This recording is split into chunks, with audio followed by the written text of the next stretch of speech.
Hello everyone, and welcome back to the Kickstarter update. My name is Joachim, and this is So Many Games So Little Time, and these are the games that I am going to be talking about. And with these, I mean they're down in the description. They're not here. Anyway, last time we spoke about 23 games. This time we're going to talk about 27. Although technically 24 projects, because one project is 3 games. So it's a lot. Most of them are all Kickstarter. There's only 2 Gamefound ones. So let's just get right to it, right? By the way, one more thing. The 23 games that I talked about last time, I will not be talking about them anymore for the simple fact that otherwise I talk about so many, it's going to be way too long. Okay, so skip those. I'm always talking about new ones that I want to talk about. If I do talk about one that I spoke about it before, it's either the project has started or I really feel the need to share something super important.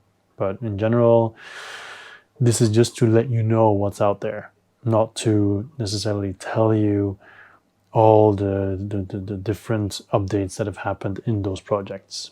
Okay, I don't have a lot of time. All right, so let's start. And the first one is with Feuds Favors, the medieval tournament in a box. Prove your valor in this highly praised interactive strategy card game. So at the moment, you can see it is not close to funding yet, even though it's highly praised. Highly praised, of course, take it with a grain of salt. It depends on who you're talking about. So I wouldn't include this if I didn't think it was good, right? I mean, I haven't played it, obviously, but to me, it looks nice. I will not be backing it for the simple reason that the art is not my style. And I have so many games. I want it to be pretty. If it's not pretty, it's very difficult for me to really say, like, I'm going to go for it. Okay. So anyway, aside from that, I do think it's good. It looks cool because both of you are a kingdom. You have a kingdom that you're doing, and you have the simplified turn overview here. You recruit units, you trade out nobles, position or strategic benefit, attack or plan, and exchange favors. So basically, you're going to recruit units to strengthen your hand and your front line. So basically, you're going to seek out the noble here that you like best, that might change stuff. So while you're playing, you can actually change the lineup that you already had, okay? And then you're going to be able to exchange some stuff, get rewards, and whoever has 7 trophies wins. Now, there's a quick overview. You can try it on Tabletop Simulator as well. I know it seems like I'm just reading out what it says here, which I am, but this is all what I have as well. I didn't exactly go through much else. It does look nice, though, the way that they present everything. I imagine if you get it in the mail and open it, it'll look really nice. There are stretch goals when they do get there, so more of the same and some fancy stuff. But they do have a lot of reviews, so when they say that it's has received praise, it's definitely true. Okay, yeah. So shipping-wise, here Asia is also not good for me, to be honest. It's one of the more expensive ones. So yeah, okay. So check it out. All right. Then the next one is Boss Dog, the card game with canine criminals, chaos, and cannoli. So strategy, stealing, laughs, all in 20 minutes to play, ages 7 to 120. Okay. So basically, this is The Godfather meets dogs and a game. All right.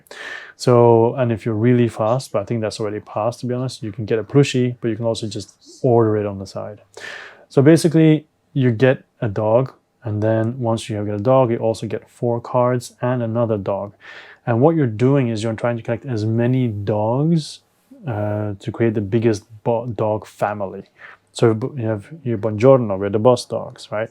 So you can see here, there's a bunch of different cards. There's food cards because you're feeding your dogs so they stay with you. But then other people can put garbage on them so they don't like it anymore. Other people can buy your dogs. You can see here the starting dogs, and then what you start with 4 cards and a dog.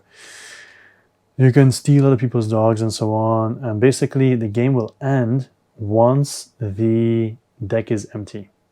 So it's not like waiting for someone to get a certain amount of things. It's not like that. You just play contingent to the end card is drawn. So it's going to end no matter what. You can't just keep going round and round and round, which is good. So if you like dogs and if you like stuff like The Godfather and so on, this could give you a couple of laughs, I think. And there's so many rewards and different packages and everything. And even the boss pack, look at this, is $100 though. But there's so many expansions, and you also get the bear, what is this, bear stare down base game, all of that in there. And I think you can order plushies as well as add-ons. No? Did I dream that? There's a plushie there.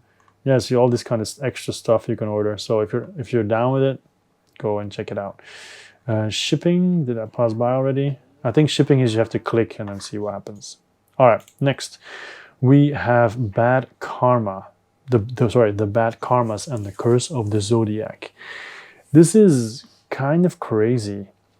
It's a 1 to 4 player cooperative tactical boss battle board game, which sounds like, you know, there's so many of them. But this one, and you can see it a little bit in the picture here, this is with your phone and a tablet. So you can see it here. You have the tablet here and the phone here. You have the different battlegrounds. You have the different units, and they all have special bases with LEDs and everything in them. Also, the dice have electronics in them. So everything that happens on the board will also happen on the screens and everything. And basically, you have zero upkeep because it's all on there. Even when you are using the cards to play, they are on your phone. You don't have them in your hand. So a lot of people here are very excited by it, that it might be the future of gaming. I don't think so, but I'll tell you why later. I mean, I think it looks very interesting, you know, that for sure. And I haven't played it, so I can't really 100% say whether it's true or not. But you can see here, smart miniatures save game progress and give real-time visual clues. So of course that helps as well to make it more interesting. There's no rule book because, once again, the apps will guide you through it. And it takes care of the bookkeeping and the heavy lifting, so that's all cool. You have the heroes. The miniatures look very nice, I have to say. Some better than others, but... So how does it actually work? You have scenarios, you have the action cards, illustrated events, you have the smart dice, the rings, and so on. More enemies here. You have but look at it. This is my first caveat. I'll explain more about how it works later on. But look at the pledges. The base one is already 170 euros or $190. So, and that's just the base one, right? If you say like, oh, I want to have everything that they have so far, it's like 290, 320. That's a saga pledge. Of course, this is when you have multiple ones to share with your friends, whatever. But it is quite pricey, and that's why I'm not 100% convinced this is the new type of board game that we're going to have. Also, a lot of people like the tactile. They want to feel the cards, you know. They want to be able to fiddle around at times. So cutting that away completely, what is left? You're on your phone, but you're already on your phone during the day. So you want to be on your phone when you play board games as well. So I'm like, I don't know. I don't know if this is going to be the total future. I have to be honest. Do I want the game? Yeah, but I'm not going to get it. It's way too expensive for my tastes. And I understand the price. I'm not knocking the price, because with all the technology, of course it's going to be expensive. But anyway, how to play. So you start around the phone, and then it'll appear here as well in the back on the app. So it's all connected, right? You can decide turn order, the fighting stance, and so on. And then you choose the cards that you're going to use, the actions and the skills, right? It's all on the phone. And then they roll the dice to see what happens with those actions. You move some stuff around, but everything else is on the app, right? And then also what is of course cool, you have the combat system. So they're moving around. They can't really cross each other, but you can surround each other apparently. But what's cool is you have these different colors as well. But the base of the big baddies, they have indicators. Like if it's blue, it's charging energy, so it's going to do a huge attack. Red means he's exposed, you can attack him. Yellow means that you can inflict negative conditions. And yellow is armored, so his defenses will nullify your next attack. So that will blink and everything. So that's all cool, right? It is cool. But yeah, I think price-wise, I mean, how many people have backed it so far? Because that can already prove me wrong. 549. They're not backed yet because they're looking for 130,000 euros they have now, and they're looking for 200,000. But there's still 28 days to go. So I think they will fund for sure. But the future, I don't think so. I don't think I want it to be the future. That's just me. That's just me, you know. But if anybody I know around here has it, I will want to play it for sure. But yeah, I like board games to not have to use too many apps and everything. I mean, an app is okay, but not for everything. Okay, anyway, rant over. Next is the Academic 100 and 133 Plus XL. Now, it's time to bring my own deck box to the table. One of my dreams, Game Genic and I designed a box with all my must-haves and wishes. Now, I don't know this person, but apparently he is the professor and he has a huge following and all to do with magic and so on. After 8 years of reviewing Magic the Gathering products and accessories on my YouTube channel, Solarian Community College, it's time to bring my own deck box to the table. So it's a person who's done this for 8 years, reviewing all these different accessories, and now he's made his own. So I think you can I think you can believe that it's going to be top notch. Now, I don't do Magic the Gathering. I don't do any games like that, LCGs, and then go around doing tournaments and everything. But if this is something that appeals to you, it looks really, really nice, you know. But I know for a fact I am not going to use this at all. But I just wanted to show you, in case you don't know. Now you know, and you can go and check it out. It has already eclipsed its goal. So they were looking for $50,000. It's already over 1 million. So yeah, the guy is definitely super duper popular. So check it out if that's your thing. And then we have Rhyme That Line. It's a party game where you rhyme. Now, why did I put this in here? Because I think it could be funny, but funny like once a year or once every 6 months or whatever. Because I think once you do it, it's funny, but then I think it'll get old very quickly, like most party games. But for example, last time I was in a bathroom stall, and then you say something, right? You have to write something down. Everybody does, and then I guess you get laughs, get win points. So whoever has the funniest one has a point. So for example, last time I was in a bathroom stall. I was really hoping it wouldn't happen, but yes, in the end I did fall. Something like that, just on the top of my head, but not super funny. But you know, I can imagine that it could be funny, especially when when there's some alcohol or other stuff involved.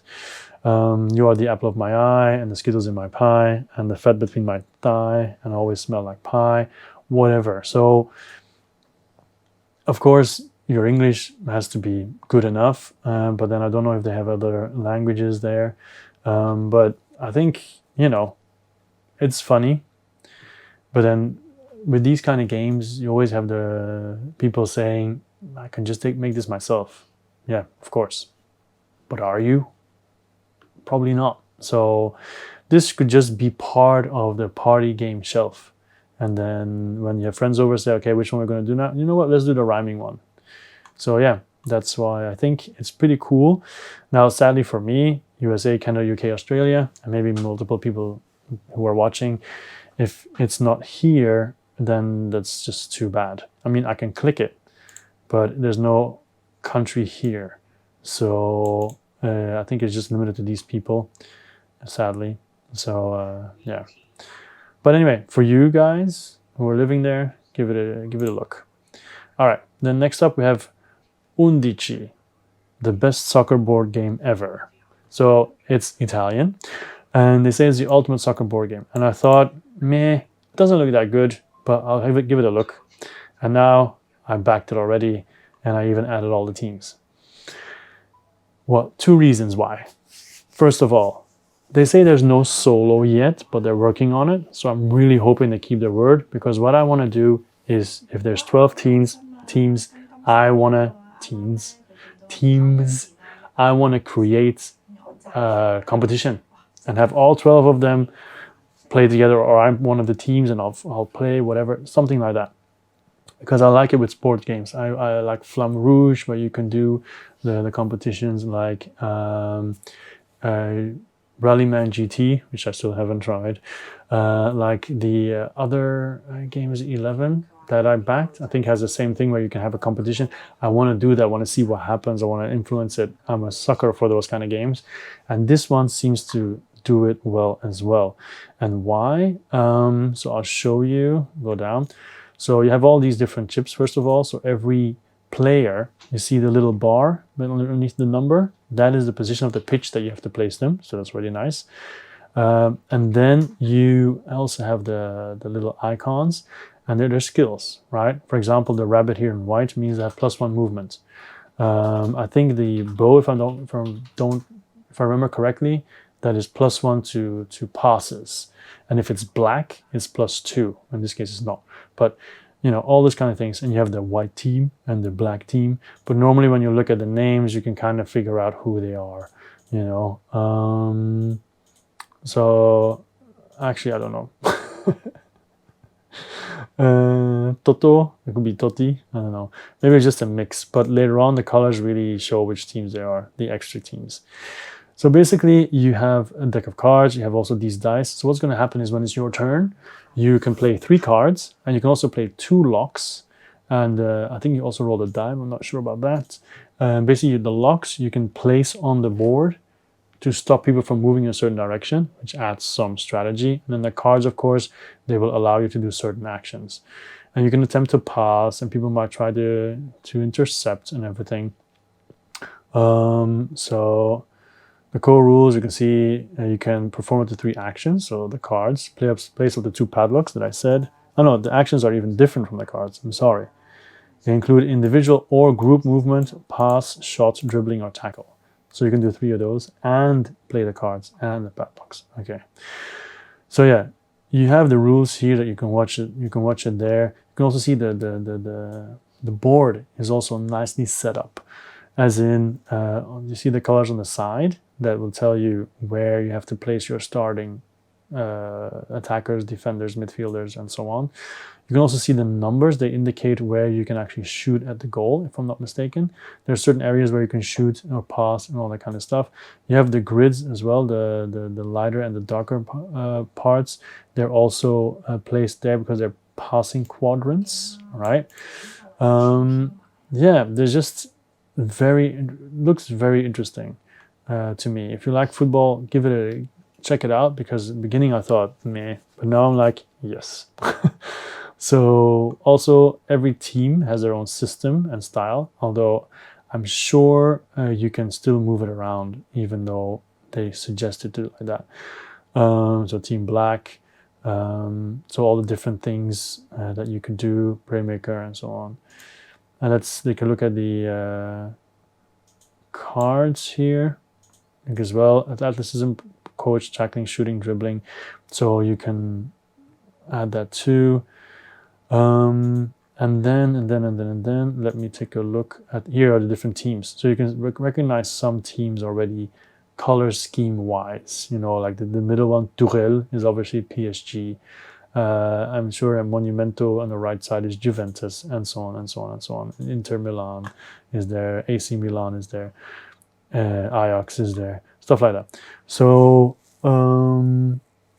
yeah, there's also, you can add even more cards to your pledge.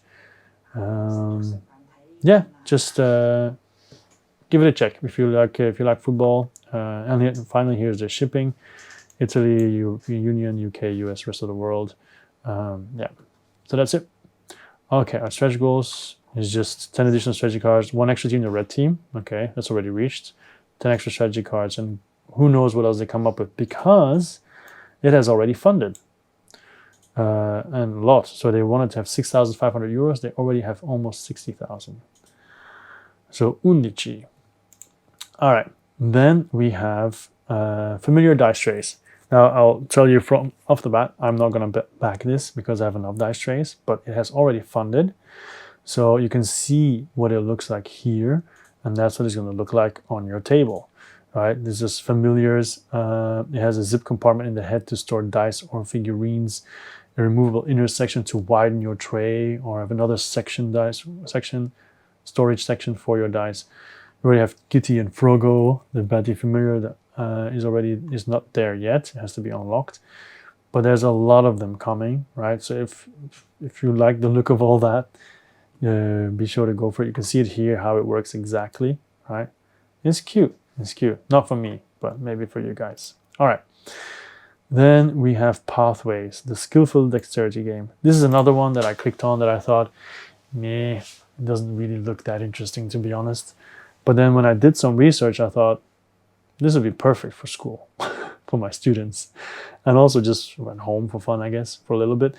But basically, they compare it with Crokinole and so on, which is, I can see it a little bit, you know, because what you have is you have your own discs. You sit on your side, and you're trying to get all your discs on the other side, okay, to score points. And you can see it's not that easy, but you can create pathways by filling it up and then going over it. It just looks like fun, because you can see here, accidentally this person got stuck there on their own side, which of course lowers your points. And I think once again, it's fun. I think it definitely looks fun. And you can also add in the playmat to have even more game modes. The board itself already has 3 game modes in it. Okay, I'm just talking about one. So I'm not getting the mat. I have enough playmats already. But the board itself looks good, looks fun. Yeah, it's about 423 Hong Kong. Yeah. Let's take a look at, and there's also different colors if you want to have more colors, which look nice. Visually, it's actually really nice. But let's take a look at the shipping. Shipping. So a lot of different zones, a lot of different prices. For me personally, it's acceptable, but the UK is by far well, no, it's not. It's pounds actually. So watch out, because some are the USD, some are Canadian dollars, some are euros, some are pounds. So yeah, okay. Just make sure you don't misinterpret that. All right, so that was Pathways, was it?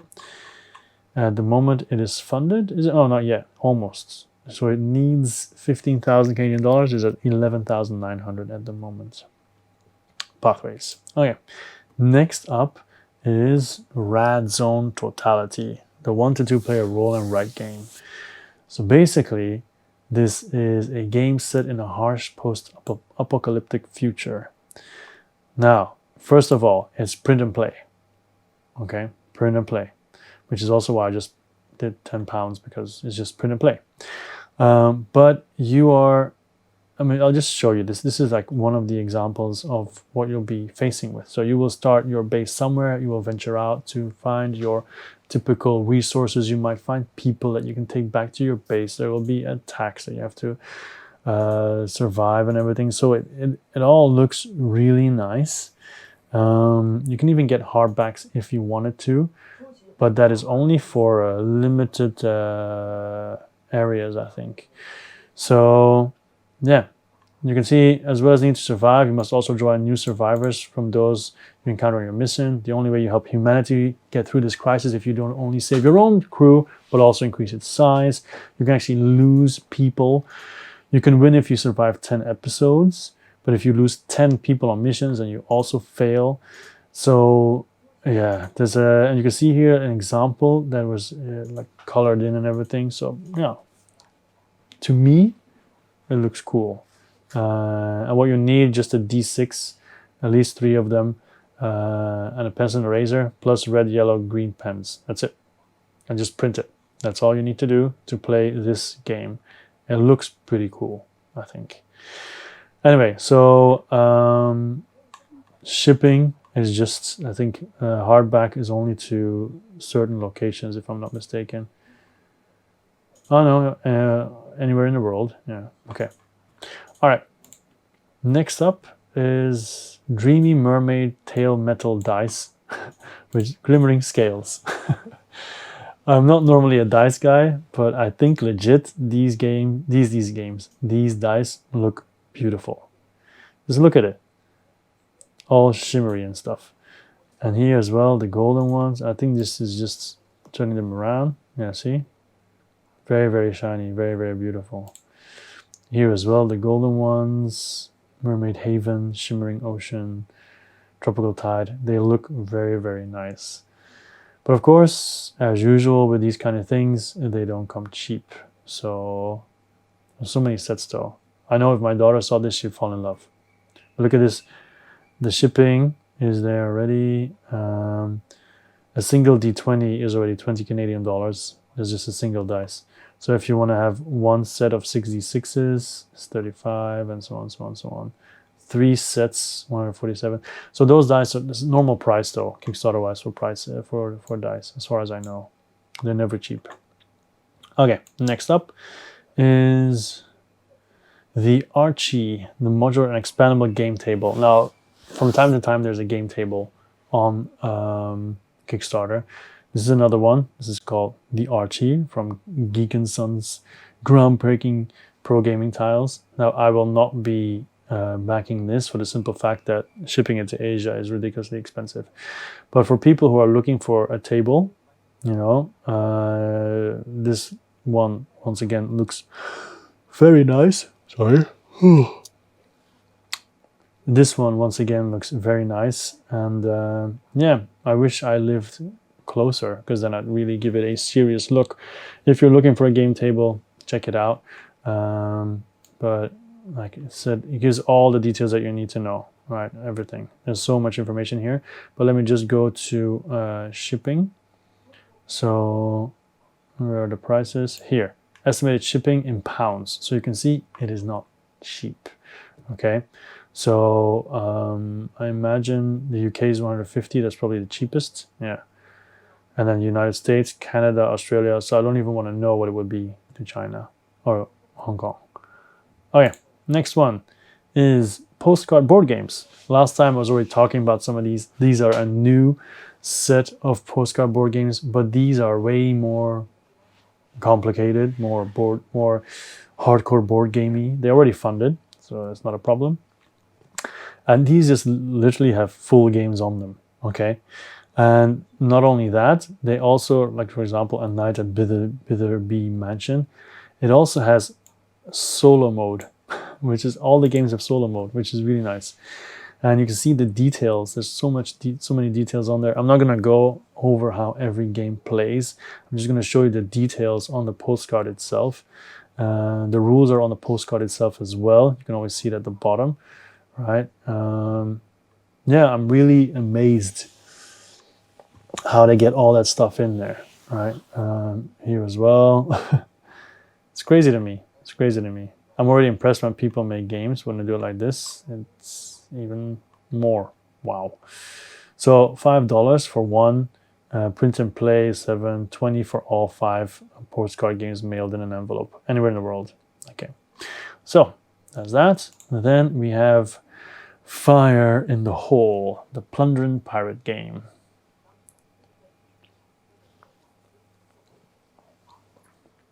Yep. I'm just going to sit here and let you watch the pirate ship, because that's basically how it is. You just open it and it pops out. It's a pop-out ship. So what happens basically, it says here, you play your cards. You have a bunch of cards in your hand. You play one and it'll say what you can do. So one of them might be that you can shoot at it. So you have, I think, 4 cannonballs, I think. And you're trying to get all or more than that, but you're trying to get all 4 of them touching each other, like in a line or in a square or rectangle, whatever. Rectangle's not possible. Anyway, or just a line, I guess, yeah. So as long as the 4 are all touching, then you win, okay? But of course, there's people who can sabotage. Well, there might be a card that says everybody gets to fire and you just throw a ball in there. It's not just you put it in, but you throw it. Or you can spin the boat, so you have different angles to shoot in it. So you can see, first will link 4 cannonballs be the winner. You can see there's a lot of places also behind the sail and the mast. A bunch of cards allow you to fire, allow you to sabotage. So yeah, there's also one way of sabotaging is putting a cross in the ship so nothing can go there. So you roll a dice, then fire with your pirate patch over one eye. So there's also, yeah, I forgot to mention, there's also eye patches in there. And then you're supposed to wear one. Now, I don't know. I guess you're gonna, I hope they're washable. Because if you play this with a lot of people, it's gonna be on a lot of people's faces, you know, so I don't know. Especially now with COVID. But there's also different that you have to cover both eyes or whatever, things like that. Yeah, so that's basically the game. It looks really, really fun. Another kind of party game, right? But this one is pretty cool. And the fact that it just folds and then pops out means storage is really, really nice. Anyway, let's see if there's anything to do with shipping. All right, so it just says zone 1, 2, 3, 4. It's here. Yeah, US, EU, Canada, rest of the world. So for me, it'll be rest of the world, sadly. So it's quite pricey. So I'll probably skip this. But if you live closer, give it a look. Then we have Habitats. No, not Habitats. We have Habitats, 9 Lives, and Basketboss. This is by Board Game Tables. And I have to say I'm a fan. I love the quality that they always put in their games. I have Mountain Goats. I have Loot of Lima. And I have others, but I'm trying to remember which others I have. Well, let's see. I have 18 created. Let's see if there's anything here that I have, but I just forgot about it. Dun dun dun. No Ghost of Christmas. No Kabuto Sumo. Yes, I have Kabuto Sumo as well. Also really good. GPS Sequoia Mountain Goats. I have those, but I haven't played GPS and Sequoia yet because they're back in Belgium, sadly. Yeah, that's it. So anyway, they always have really awesome quality.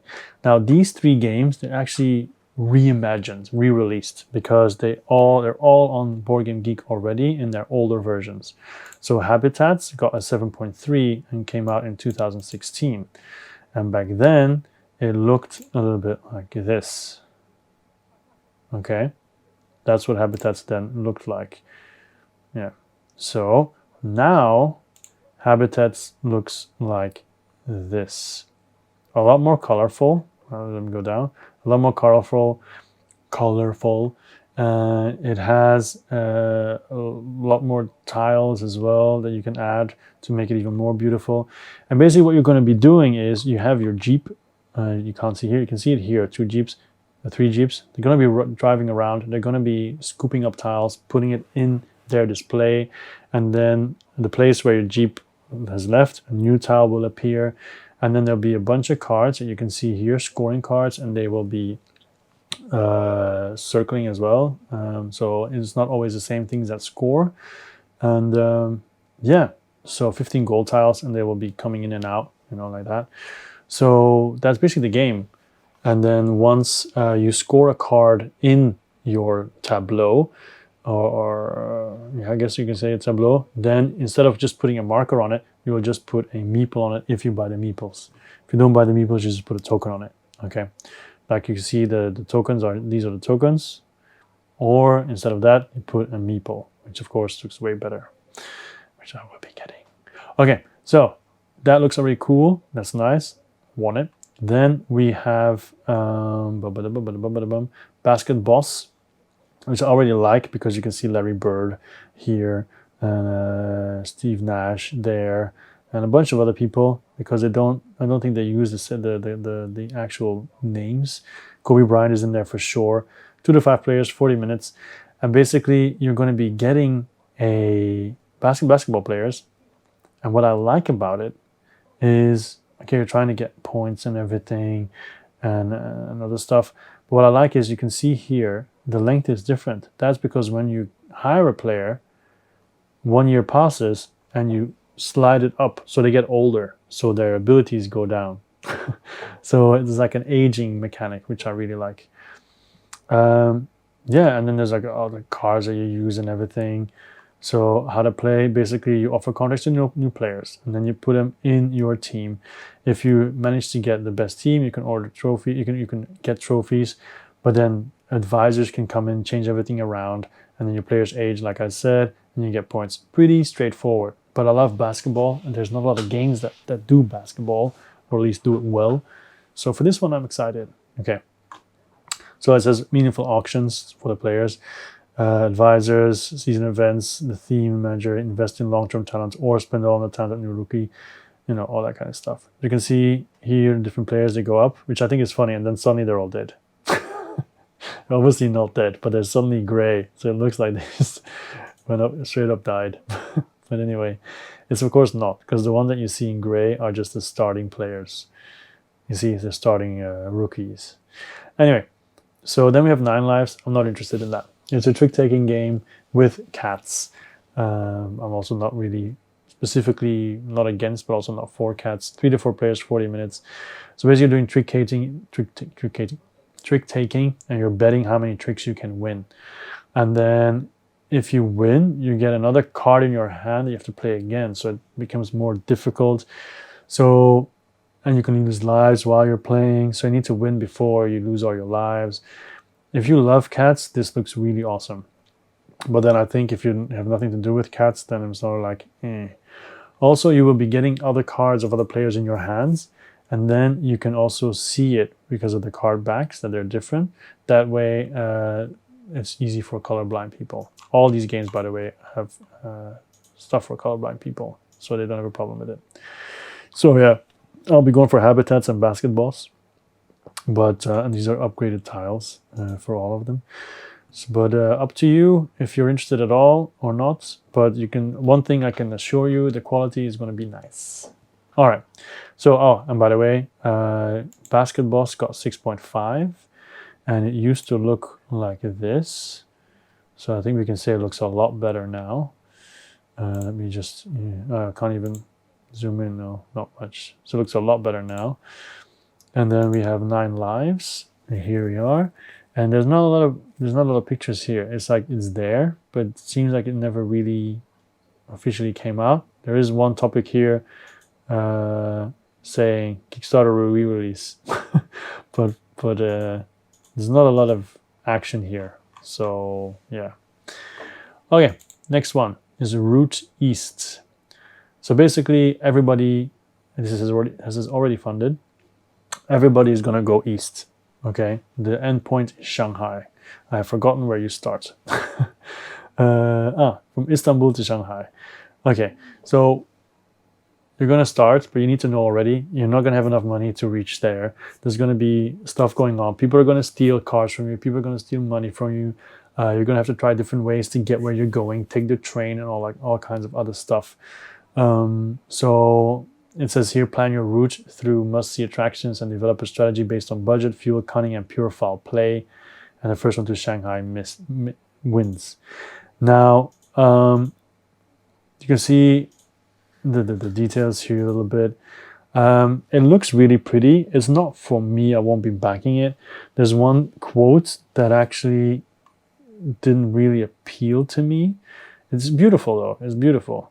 You can also say that it's a nice simple game to learn, but take some strategic planning to win. That's all fine. Different reasons to be excited. The fun comes from those moments of foul play. I still haven't forgiven that person for stealing the freight train ticket, where is the quote that made me go like, huh, here. I got stuck for days because George stole my fuel token right before I was about to cross a border. Now, if you're stuck and you can't really do much, then that doesn't seem like fun to me. But being trapped anywhere, but like I said, I haven't played yet.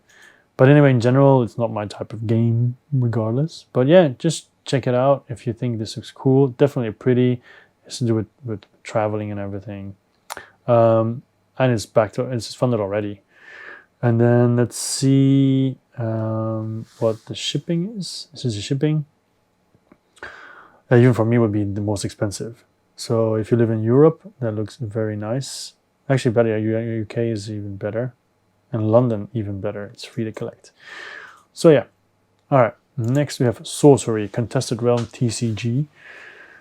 I know I said before that I don't play TCG or LCG card games or whatever, but I did put this one in partly because it has funded like crazy. It's already tripled its funding goal. Also because it's extremely beautiful. the art. It's all hand painted art. And also it comes from Eric Olofsson and Nicholas Reynolds, who are apparently known for the Sorcery Contested Realm.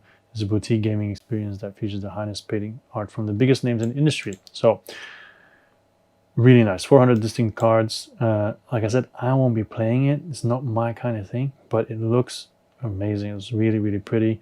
So if this interests you at all, like Magic the Gathering, stuff like that, this should be up your alley for sure.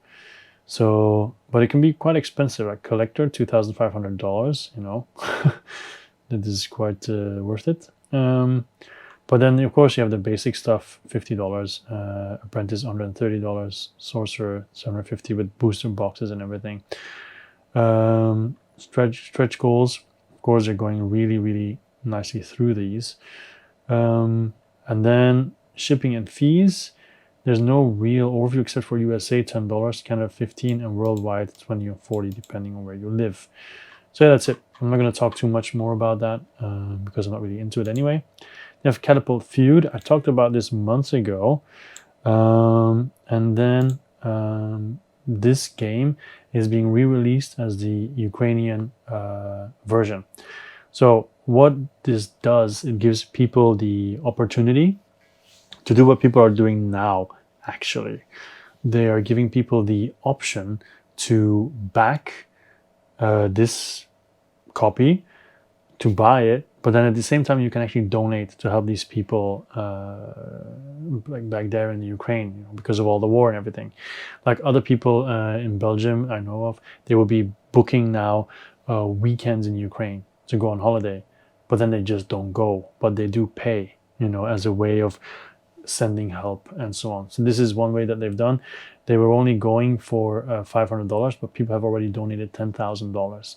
So the game itself is also very good, but it's not necessarily meant to get the game. It's more like you can, I guess. There's people in the comments who said they ordered 2 or 3 copies and they only want to have one and the rest is support. Sure, you know, because they'll say there are multilingual supports, you can get it still in English, right? But of course, it's because of the war that they are doing this. So if you want to support people, you know what to do, okay? All right, then we have Malhya, Lands of Legends. Yeah, and then we have Malhya, Lands of Legends. So this game I actually did quite a bit of research on because it is la boîte du jeu. And La Boîte du Jeu, they have done multiple Kickstarters. Here they are. They're the people from It's a Wonderful Kingdom. Daimyo, which I still want actually. It's a Wonderful World. Clash of Rage, don't really know that one. A Wonderful World again. Netatanka, Outlive, and 10 Minutes to Kill. Don't know that either. But they've done a lot. Personally, I backed It's a Wonderful Kingdom, It's a Wonderful World. Both of them really, really good. Really worth it. Good. You can trust them, basically. So you can trust this is going to be, you know, production-wise, top-notch. So what is this all about, actually? Well, it says here 1 to 5, 14 plus. It has funded also tremendously. They wanted 90,000 euros. They're already at 243,000, so it's almost tripled its funding. And you can see there's a lot going on. The mat here is when you have the travel phase. Here you have the when they go underground or in castles or whatever, and you have to fight or do stealth and then mess up and it becomes a fight. So basically everybody is a group of awakened, the true heroes of the upper lands of Malhya, and you're living an incredible adventure combining land crawling, dungeon crawling, infiltration, fighting, riddles, and many more. So basically there's also a lot of narration in there, and you choose your own path. Okay, so there are videos that show you every single thing, every part of the game, and I like it. It's not like, okay, this video is going to tell you about the game, it's 50 minutes, or watch this complete playthrough, which is okay, but then it can be nice, but I don't always want to do that. But sometimes I just want to have the quick fix, the quick information that I need. So yeah, for example, if we go down, we have all these miniatures who look awesome, by the way, really cool. The boards, recessed boards, double layered, really nice. Okay, go down, because when they actually explain how the game works, they have all these mini videos. So first the stretch goals, add-ons, gameplay. For example, they say travel through the lands of Malhya. You have a travel video of 2 minutes or 3 minutes or whatever, might be even shorter. Then your hero, a video about how that all works. Like traveling, it's kind of cool. You have the card here. Depending on where you are, you either use the side that corresponds to where you are, and then you might have an encounter. Or if that doesn't happen, you flip the card and you'll be using this side that will allow you movement points. And might even flip the weather tokens because the weather might be a certain thing. It might be raining, it might be sunny, whatever. Your hero board, you have different skills that you can increase. You have your action points because every hero has 6 action points that you can use while you're using it. The lightning is to see who goes first in turn order. The other things are for skill checks. It'll show you also where your weapons go and your armor and everything. Exploration, that has to do with just basically setting up every map. Where does everything go? How does everything move? Stuff like that. Stealth shows you how to do the stealth, how people can be alerted. If you kill someone, where do you put the body? Because you can put the body away, you can hide it, you can carry it, whatever you want. Then if stealth mode completely fails, then there's going to be combat where you're going to fight. And one thing that I like about this game is if you have 3 heroes and 4 enemies come, the 4 enemies are not all going to jump the same person. They're just going to spread out and try to get to each different enemy, different hero, basically, which I like, and it's also more realistic, if you ask me. And then skill tests, how that go. Of course, let's do it. This is pushing your luck, which I also like, because you're going to be rolling the 2 red dice, and those have red hands. If you have a certain amount of red hands, it might stop the skill check. But then it says the green thumbs up. If you have those, you'll be collecting them, right? So the more you have them, the better your rewards will be for the skill check. But you need to keep pushing yourself, right? You push yourself, and then you might break it and then lose everything, or you might get the highest reward. So I like push your luck. And then the campaign, that's crazy. It's 100 hours, but you can do the short version. That's 50 hours, but they do recommend the 100 hours. So to get everything out of the game, you probably should just do the full 100 hours. So I'm really into this. I really like this. And the shipping is here. China and Hong Kong, pretty nice. So they probably make it in China. La boîte de jeu, Malhya, what is it? Lands of Legends, looks really nice. Then we have Tiwanaku. Now, Tiwanaku is not for me because it's Minesweeper, Sudoku, Tectonic, all the rest. They kind of mixed together. It's like deduction, right?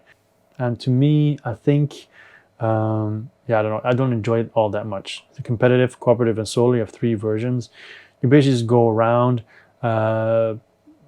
putting, because even the explanation wasn't really that clear to me, I have to say.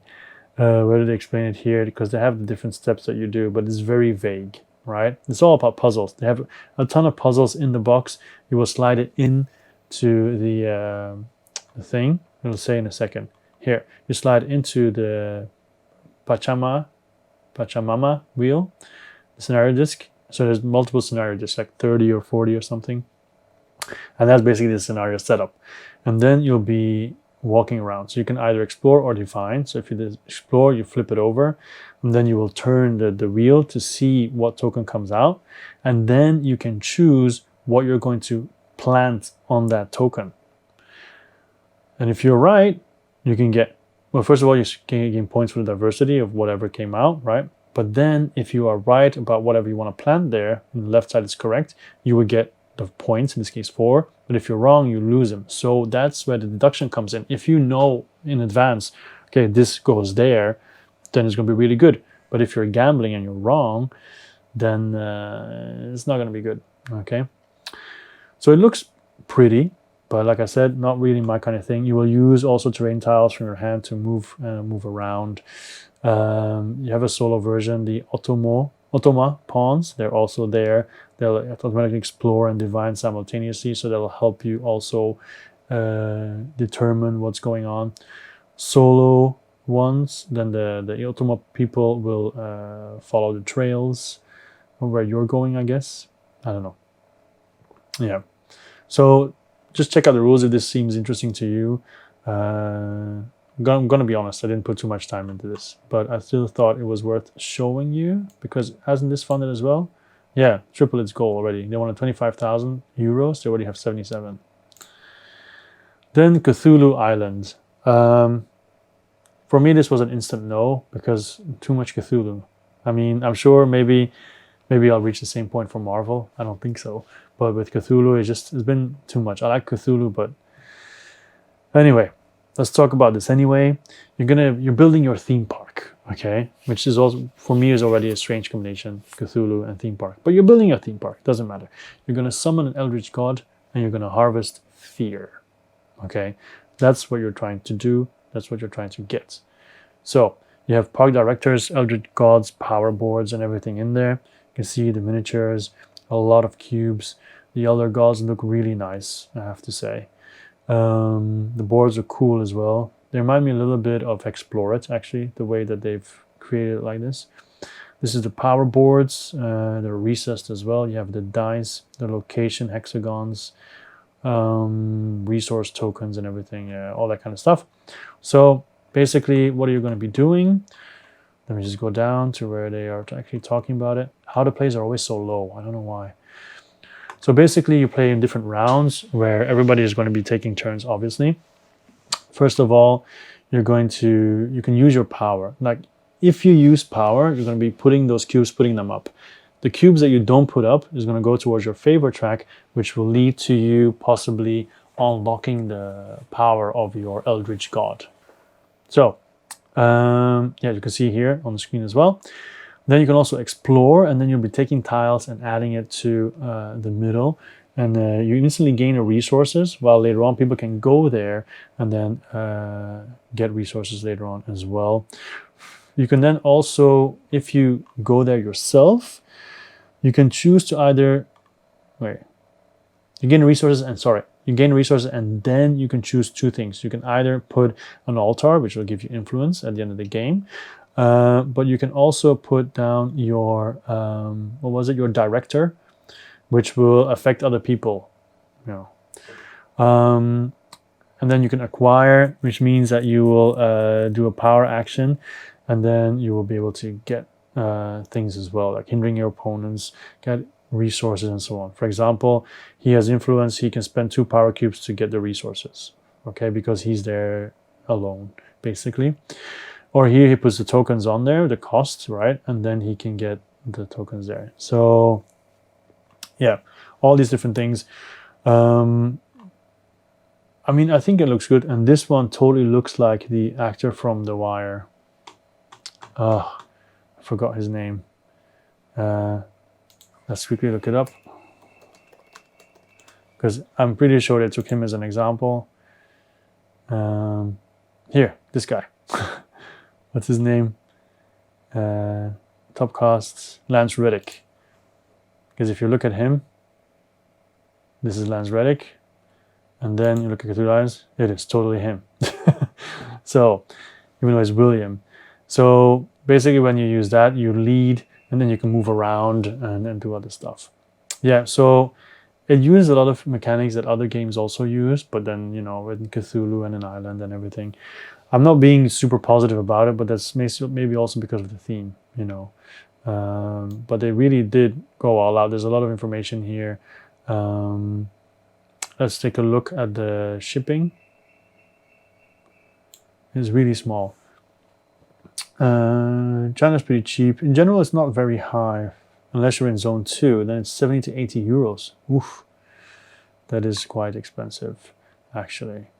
All right, and then let's see if it's funded already. It hasn't yet. It hasn't yet. So it needs 30,000 euros. It's 24,000, but with 13 days to go, I think it might work. A low amount of backers, though. Okay. Then we have Earth Under Siege Flashpoint. So as you can see, I was looking at different things here. So it's 1 to 4 players, co-op sci-fi dungeon crawler where players complete covert missions against an invading alien force. Now, this is also say it. This is also stealth, basically. A lot of stealth, because it's covert missions. It's not like we're going to get in there and we're going to shoot everything and then that's it. No, stealth. So basically you have all these different scenarios and missions that you're going to do. It's cooperative, right? 1 to 4 players. You're going to do stealth, sabotage, and ambush style combat. Now, I've done a little bit of research. I'm not too crazy about the characters, but apparently they're not that different either. But everything else about the game I actually really like. Except maybe for the opponents. They're a little bit Nazi Germany stylish, and you know, since it's like space, I maybe expected a little bit to be more, I don't know, spacey. But yeah, anyway, so you can see all these enemies and so on. The operatives, those are people you'll be controlling. The enemies. So Wehrmacht, the Wehrmacht fire team. But then the rest, I guess you get Zethan. I guess maybe these are other races, so that's better than. Okay, anyway, so the game tile is very, very vibrant, very colorful, very nice. The dashboards look cool as well. Nice, just very vibrant in general. So how does the game in itself work? It's all to do with whether they hear you or not. But first of all, you have campaign mode, assault mode, extinction mode. Different modes. In the beginning, you're going to choose how you're going to do the mission. You're going to choose a certain scenario card, like tactics. You can see here in green, right? Those are the tactics. And then you also have your equipment that you're going to take with you, and so on.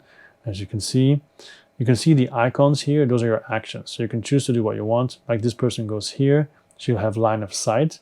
But then you'd have to check as well whether they or not they see you.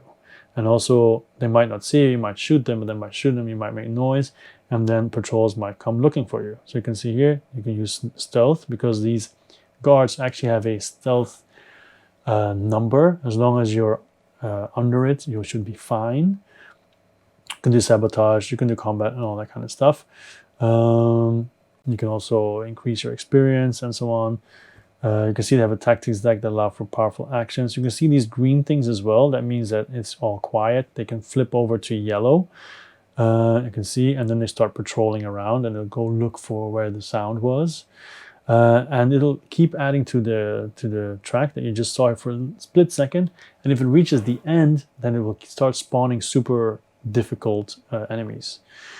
So you're going to level up, choice-driven, campaign, the different operatives, the minis, they go from small to quite big.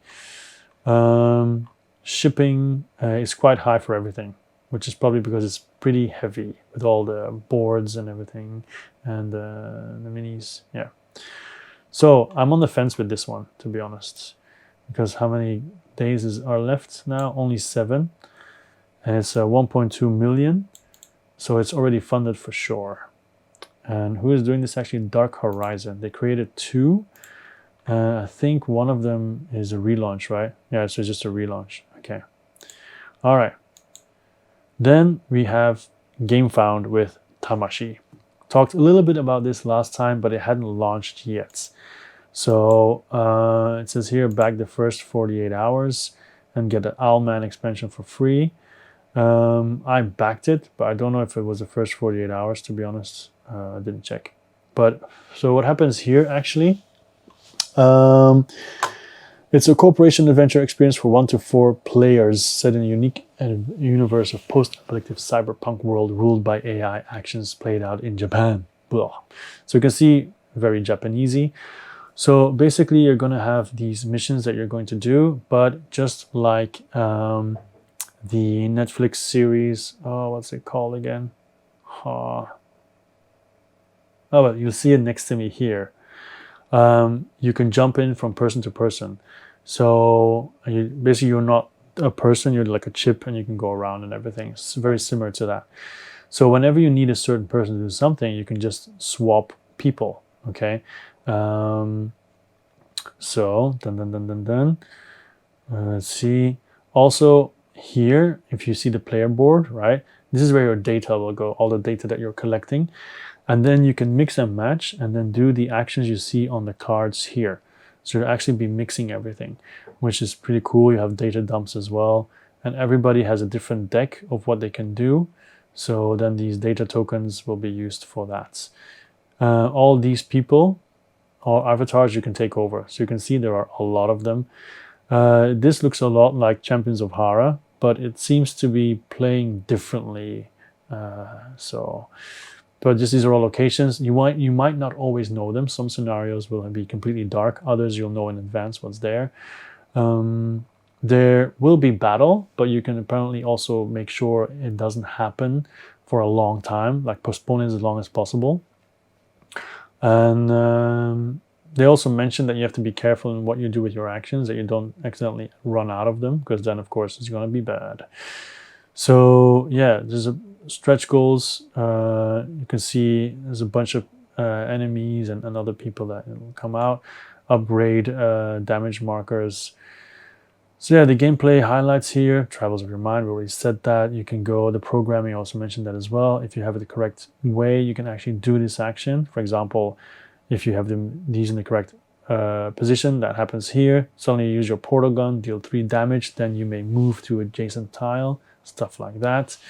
Different scenarios and modes, the adventure system, high replayability, apparently. Bunch of videos that you can check out about people actually playing it. And yeah, it just looks really nice. And here's the shipping. In general, not cheap unless you live in Poland, but yeah. So, but as I can say, I can how do you say it again? I can concur with what they're saying here, that they're really good at protecting their boxes. So you shouldn't have any problems with that. Okay, so you can see you are back at 5,307, 102. I just took the cyber pledge, but I'm sure there'll be more pledges later on as they unlock everything. And how many days? 19 days left. Okay. And then the last one is Oak by Game Brewer. This one has already funded 190% as well. So Game Brewer, they've already made a bunch of games as well. I don't know if you can see it here. Yeah, like Hippocrates and so on. There's other stuff here. Okay, so we have Oak here, and then you can see it looks nice, has nice colors and everything, but I think the biggest appeal one of the big appeals will be these druids, and you can put all these different tokens on them as they unlock special powers. So it's a typical worker placement game, seems like, or maybe not placement, but definitely moving around, where you worker placement and hand management. So you'll be sending your druids out all over the place in the eventual goal of climbing the tree of wisdom, getting as high as possible, getting the bonuses, getting the points. That's what it comes down to. But of course, it is cool that the way all these druids look. You have the hand management that will give you extra powers. I'm trying to go to where this is shown. So for example, you go to the space, you do whatever action you get, you go up the tree and so on. Like our center of oak branches matching the mood card you played and the resources you paid. So you keep going up. Then you can actually get creatures from the other world to come down and help you, and so on. Then of course you expand your plays. Yeah, just watch the video, check it out if this appeals to you. I won't be backing this because the theme and so on, not really my thing. Also, these circles here that you see, these can also be upgraded, so the bonuses will be higher and higher when they're on your board. Yeah, so check it out if you're interested, and then that's it. That was the last one. This is where we'll stop. So 27 games, or 24 on a technicality. This was the update. All right. So if you're thinking of backing any of these games, please tell me in the comments, and yeah, we'll talk about how we feel about it. But once again, I cannot stress this enough. I have played 0 of these games, so it's just what I've learned checking the Kickstarter page, sometimes the Board Game Geek page, sometimes the comments. Okay, I'm just here to show you what's out there, not if you should back it or not. That's up to you. Okay, all right. That's it. I was Joachim. This was So Many Games All the Time. I'll see you next time. Have a great day. Bye-bye.